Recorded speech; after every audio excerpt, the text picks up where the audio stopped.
Bom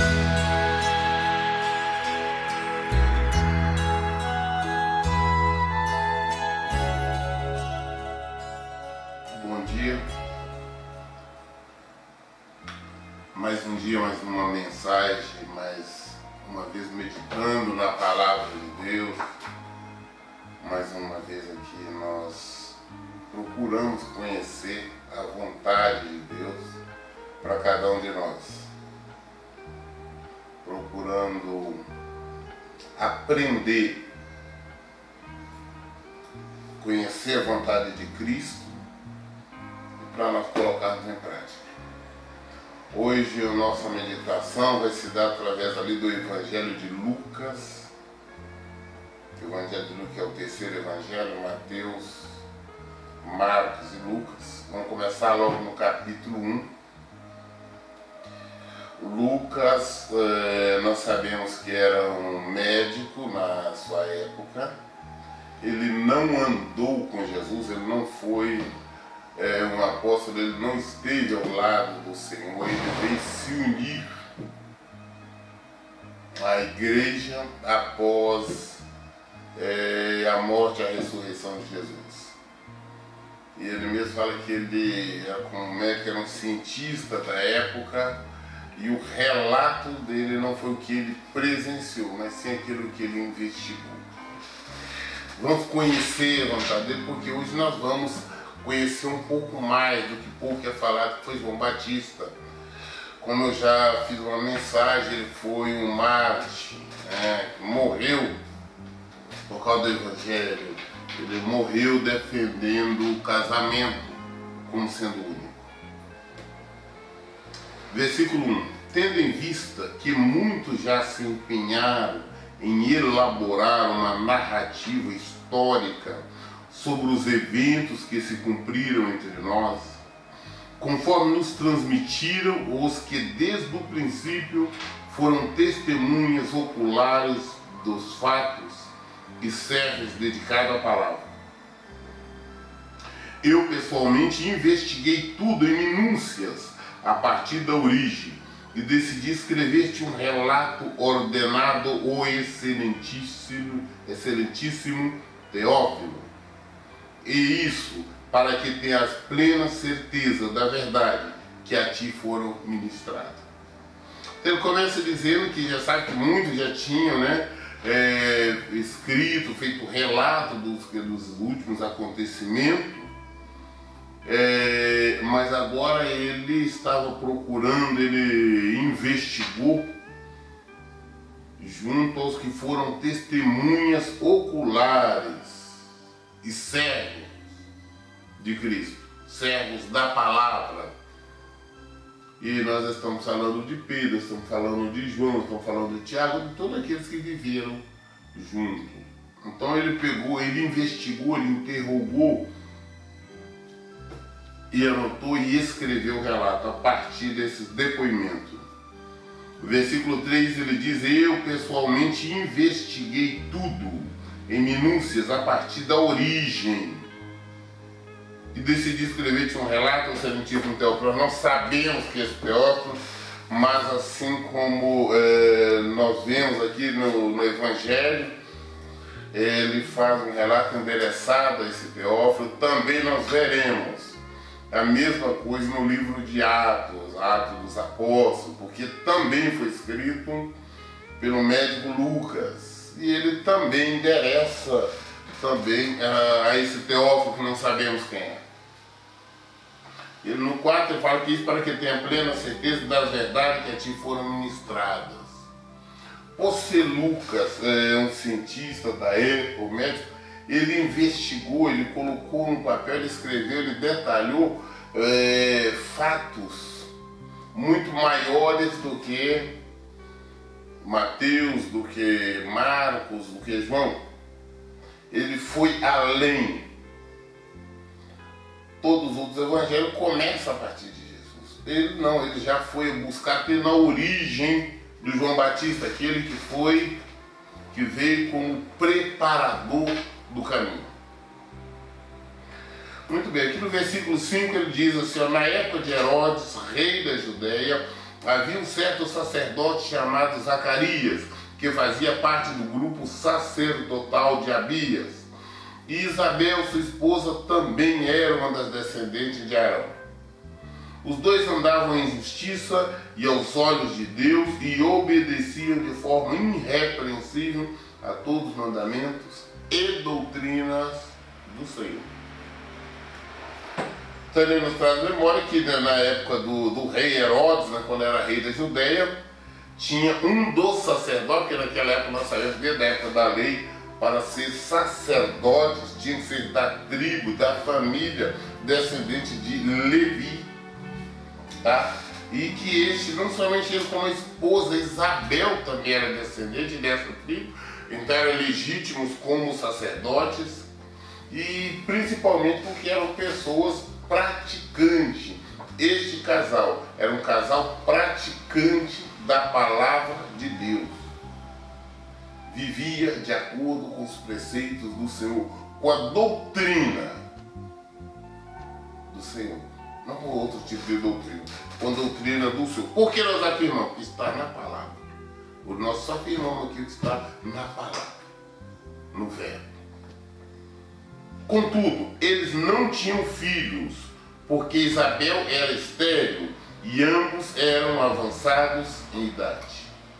Este casal abençoado, esse sacerdote, a sua esposa, que era dedicada à obra do Senhor, eles não tinham filhos, já era pessoa já com uma certa idade, não tinham tido filhos, porque a Isabel, a esposa, tinha um problema, ela é estéril, não podia ter filhos, não poderia gerar filhos.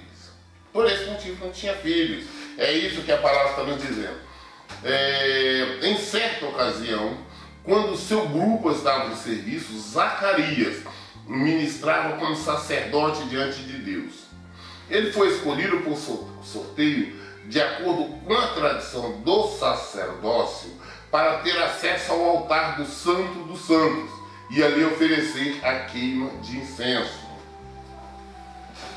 Segundo a lei, existia uma área privada que quando Jesus faleceu, o véu foi rasgado. Uma separação no templo que uma vez por ano o sacerdote adentrava. Ali era chamado Santo dos Santos.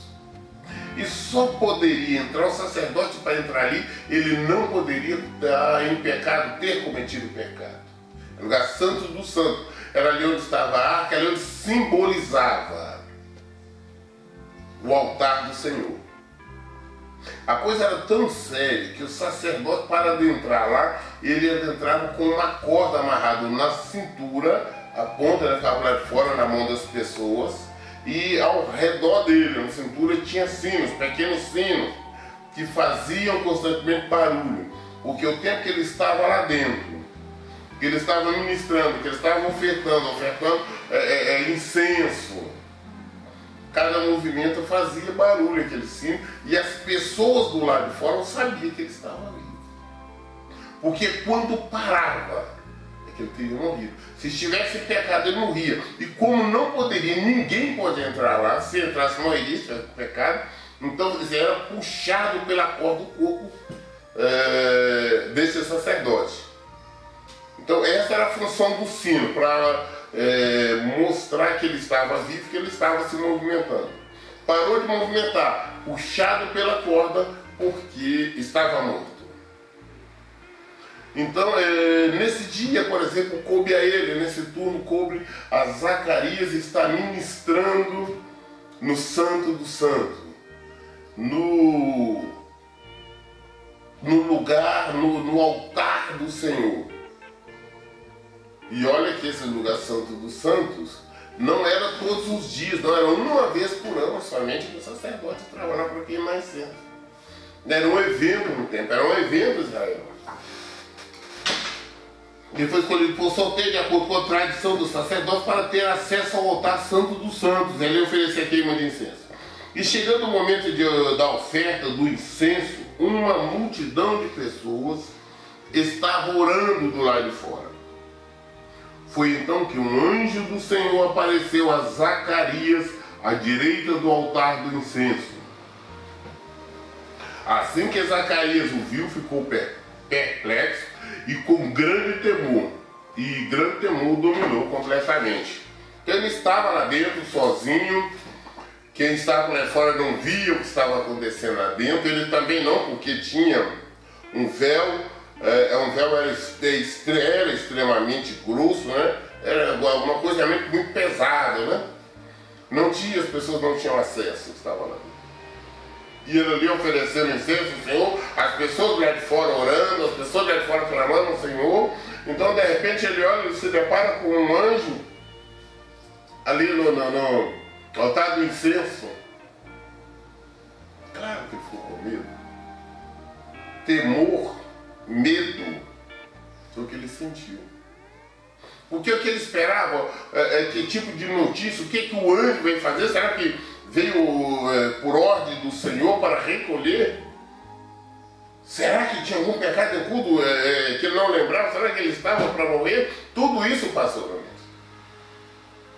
Ele estava ali só, o anjo.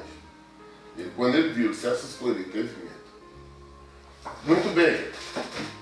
Assim que Zacarias viu, ficou perplexo, grande temor o dominou completamente. Entretanto, o anjo lhe assegurou: não tenhas medo, Zacarias, eis que a tua súplica foi ouvida. Isabel, tua esposa, te dará à luz a um filho, e tu lhe porás o nome de João. Ele te será motivo de grande felicidade e regozijo, e muitos se alegrarão com seu nascimento. Mas não vai, não escuta, não precisa ter medo, não. Não precisa ter medo. Eu vim para trazer notícias boas. As suas orações foram ouvidas. E a sua esposa Isabel te dará um filho. Ela vai se engravidar, ela será mãe. Terá um filho homem e você vai colocar o nome nele de João. E este João lhe trará felicidade, lhe trará alegrias. E muitos se alegrarão através da vida do teu filho. É uma excelente notícia. Perfeita. Primeiro, é alguém que já estava numa idade avançada, sabendo dos problemas da esposa, que não tinha condição de ter filho, recebe a informação, a notícia do Senhor que vai ser pai. Motivo de extrema alegria. Mas a maior alegria ainda é saber que aquele filho só vai lhe dar alegria, só vai lhe dar prazer. Porque a bem da verdade, todos nós que somos pais, nós quando temos nossas crianças, nós não sabemos, por mais que nós procuramos esmerar na educação, nós não sabemos o que acontecerá com nossos filhos, nossas filhas quando crescerem. Mas aqui ele já está tendo uma revelação de Deus, que ele será um bom homem, será um homem de Deus, um homem que trará alegria, um homem que trará prazer. A informação foi completa. Ela falou: eu vou ter um filho, Deus está me dando condições de ter um filho que será perfeito. Foi uma ótima informação. Foi um ano de alegria. Esse ano que ele estava, foi escolhido para estar oferecendo o incenso. Pois ele será grande aos olhos do Senhor, jamais beberá vinho, nem qualquer outra bebida fermentada, e será pleno do Espírito Santo desde antes do nascimento, e conduzirá muitos dos filhos de Israel à conversão ao seu Deus.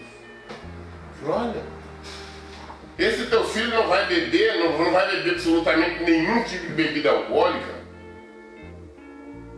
Ele não vai estar envolvido com vícios, com erro. Ele vai ser um homem de Deus. Ele, antes do nascimento, já terá o Espírito Santo. E ele conduzirá várias pessoas a Deus. Através de várias pessoas serão convertidas ao Senhor.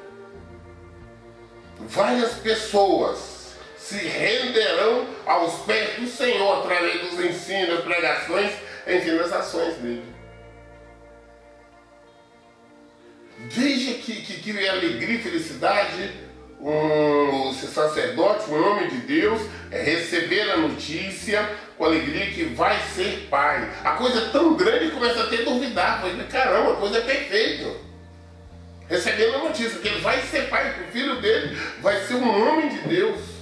um homem que vai trabalhar para o reino, um homem que vai conduzir pessoas ao reino de Deus. Um homem que já está, o anjo já está informando, solicitando o nascimento dele, ele já terá o Espírito Santo de Deus. É alegria, é muita alegria. E por esta alegria, ele acabou cometendo um erro que nós veremos agora a seguir. Ele será motivo de grande felicidade e regozijo.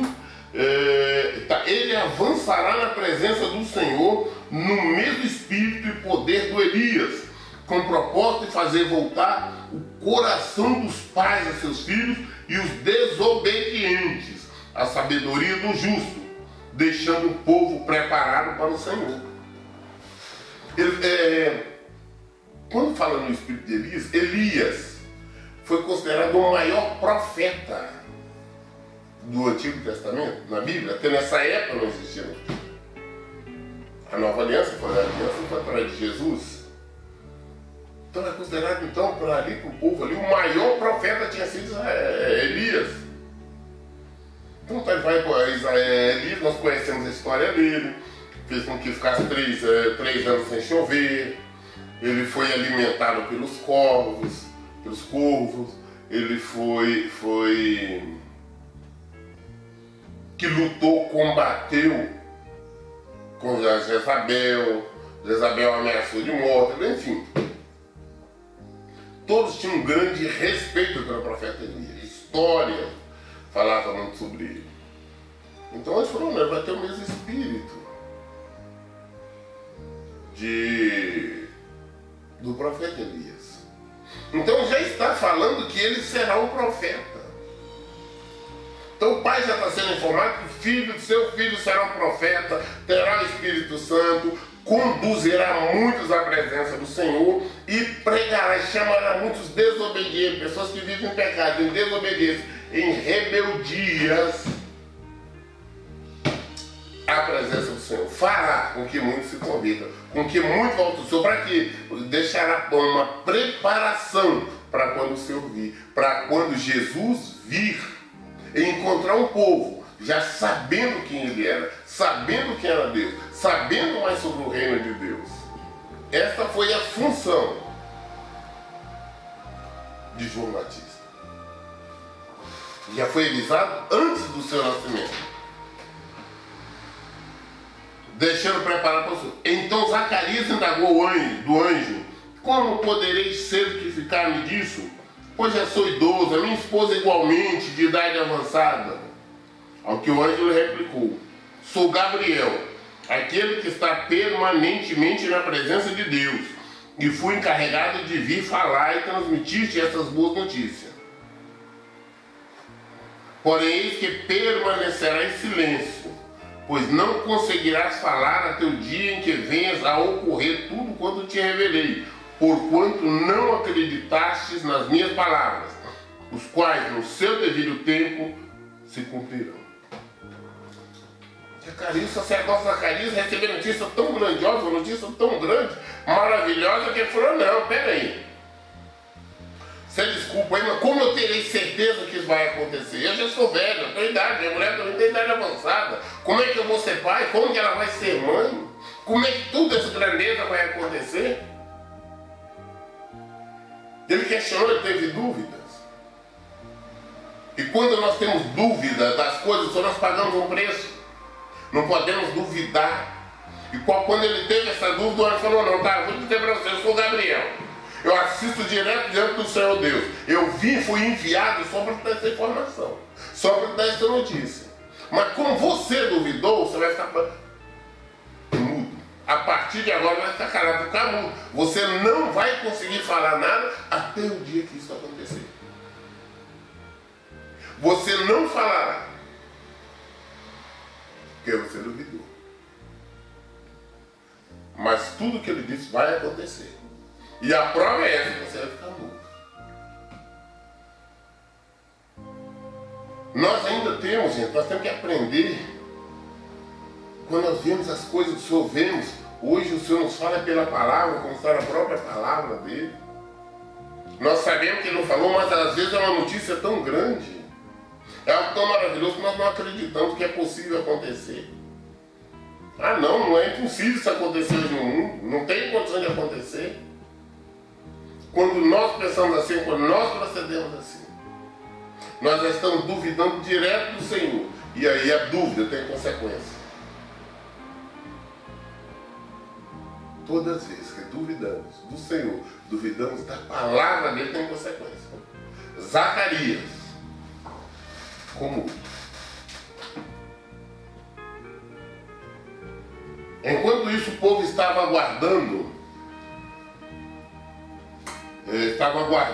Zacarias e preocupava-se com o fato de que demorasse tanto no santuário do Senhor. Então o povo já estava preocupado, como eu disse no início, né? O povo estava lá fora aguardando ele sair, talvez tinha alguma palavra, uma revelação, mas ele está demorando a sair. A preocupação é, será que ele não morreu? Que existia um tempo aproximado do sacerdote que estava lá dentro, se ele não ficasse, ele poderia ter morrido, como ele disse, tinha que ser puxado. Mas não aconteceu, que ali ele está demorando, possivelmente não ouvia o barulho dos sinos que ele tinha nessas roupas ali. Nós dizemos que ele estava vivo, mas o povo estava preocupado, alguma coisa está acontecendo. Não é normal o sacerdote demorar assim. Mas Zacarias sai agora. Mas ao sair, estou no versículo 22, mas ao sair nenhuma palavra conseguia pronunciar. As pessoas perceberam que ele tivera uma visão no santuário. Zacarias tentava comunicar-se através de sinais, permanecendo, todavia, mudo. Ao completar os seus dias dedicados ao serviço, ele regressou para sua casa. O povo estava esperando Zacarias sair. Estava aguardando o povo, o Zacarias sair do Santo do Santo. Ele saiu. Só que ele não conseguia falar. É só por sinais, só por gestos. Claro que o povo entendeu que ele teve uma visão lá no Santo dos Santos. E ele só conseguia expressar por sinais. Agora imagina você uma coisa, a dúvida gerou a este homem, vamos colocar na pior das hipóteses, 9 meses. Ele ficou mudo. Isso nós levando em consideração que logo em seguida a esposa dele tinha ficado grávida. E se levou mais algum tempo, foi mais de 9 meses. Não podemos falar exatidão, mas sabemos que pelo menos 9 meses foi. Ele regressou para sua casa, não tempo acabou. E passado este tempo, Isabel, sua esposa, engravidou. Mas durante 5 meses ocultou-se das pessoas, não saindo de casa. E ela dizia a si mesma, isso é dádiva do Senhor para mim. Eis que seus olhos me contemplaram para retirar sobre mim a grande humilhação que estendia diante de todos. Passado o tempo, Isabel se engravidou e ela não quis contar para ninguém. Ela ficou 5 meses sem sair de casa. Falou, não, ninguém não tem que saber. Eu quero ter certeza, eu quero confirmar coisa muito grande. E depois que ela teve confirmação, falou, Senhor, da minha horror. Isso é do Senhor, ela tinha este conhecimento. Foi o Senhor que agiu na minha vida. Pela minha idade, por tudo, estou grávida. Isso é obra do Senhor. Então ela estava alegre, feliz, porque, principalmente naquela época, uma mulher não conseguindo engravidar-se, era considerada uma pessoa pecadora, era uma pessoa que tinha erros, era uma pessoa até mesmo mais desprezada. Era uma pessoa digna de piedade, uma mulher que não conseguisse ter filho. Mas ela estava agora, depois de velha. As pessoas falam dupla honra, isso é dupla honra. Dupla honra é uma senhora já com certa idade se engravidar. E foi o que aconteceu com ela. 5 meses sem sair, mas depois de 5 meses ela saiu. Depois de 5 meses ela se mostrou. Nós temos dúvidas. Quando nós duvidamos, vê o castigo, como vê o castigo em Zacarias, o sacerdote. Não importa se é o homem de Deus. teve duro, viu castigo. Mas a palavra de Deus, a promessa de Deus acontece quando Deus nos promete alguma coisa. Não importa aos olhos do mundo, é impossível acontecer. Mas se Deus está na palavra, persevere que vai acontecer, não duvide. Creia somente verá a glória de Deus. Vai acontecer. O que foi que Deus prometeu? Ah não, Deus prometeu que eu vou ter um filho, mas esse filho não aparece. Se Ele prometeu, persevere que você terá um filho. Ah, Deus prometeu que eu vou ter, que o meu casamento vai ser abençoado, então creia que vai ser abençoado. Deus prometeu que os meus filhos serão uma bênção, então creia que serão uma bênção. Ah, mas eu olho agora e vejo que é impossível. Não olha, não. Deus prometeu que eu vou ter isso, que eu vou viver assim, ó. Que eu vou, eu fico. O que Deus prometeu acontecerá. Deus prometeu que eu vou receber uma cura e que um parente meu vai receber uma cura. Mas aos olhos humanos é impossível. Ninguém acredita na cura. Não importa qual enfermidade que é, não importa qual a peste que não existe ainda cura. Eu vejo pessoas falar que não existe cura para AIDS. Eu já vi pessoas ser curadas pela AIDS. Estou falando de vírus HIV, não, estou falando da própria doença já desenvolvida, doença, enfermidade. Se Deus prometeu, persevere, creia somente. João Batista, que pouco se fala a seu respeito, que Jesus disse que não foi somente um profeta, foi o maior dos profetas. Quem falou foi Jesus. Que maior do que ele não tinha. Ele veio trazer uma revelação. Ele veio tudo preparado pelo Senhor.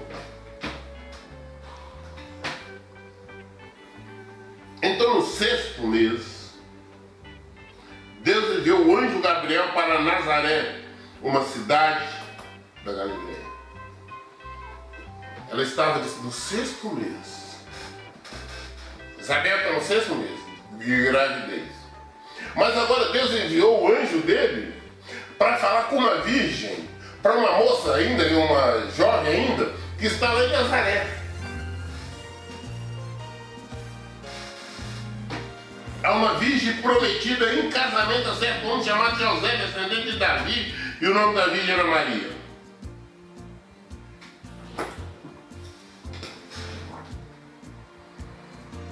Isabel, 6º mês.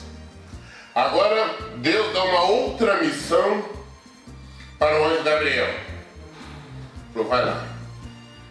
Agora você vai falar com uma jovem. Esta jovem que ainda namora, está noiva de um rapaz, o nome José. Esse José, que era descendente de Davi, era da origem, da família, da tribo de Davi. Agora o anjo foi enviado lá. Enquanto isso, depois nós vamos descobrir ao relato, porque iremos dar continuidade ainda nesse ensinamento, nesse estudo, nessa meditação, ainda no próximo mensagem, que será na segunda-feira.